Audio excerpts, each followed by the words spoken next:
സാധാരണ മറ്റൊരു വഴിയിലൂടെ ഇവർ വീട്ടിലേക്ക് പോകുന്നതാണ്. പക്ഷേ അടുത്തിടെ ഇവർ ഈ ദേശീയപാതയുടെ വഴിയോരം ചേർന്നാണ് ഈ കുഞ്ഞുങ്ങൾ സഞ്ചരിച്ചു കൊണ്ടിരുന്നത്. ഈ അപകടം നടന്ന സ്ഥലത്ത് നിന്നൊരു 300 മീറ്റർ കൂടി മാറിയാൽ ഇവരുടെയൊക്കെ വീടുകളായി.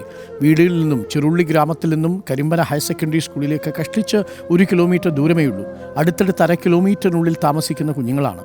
അവർ അവധി ദിവസങ്ങളിൽ പോലും ഒരുമിച്ച് കൂടുന്നവരാണ്.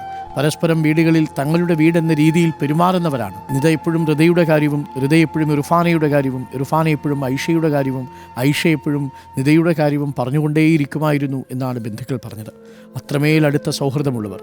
മദ്രസ മുതൽ 8ാം ക്ലാസ് വരെ ഒരുമിച്ച് പഠിക്കുമ്പോൾ സ്വാഭാവികമായും നമുക്കൊക്കെ ഉള്ളതുപോലെ ബാല്യകാലങ്ങളിലെ ഏറ്റവും സുന്ദരമായ ഓർമ്മകളിലൂടെ സഞ്ചരിക്കുന്ന കാലം, ഏറ്റവും മനോഹരമായ ബാല്യകാലം ആസ്വദിക്കുന്ന പ്രായം.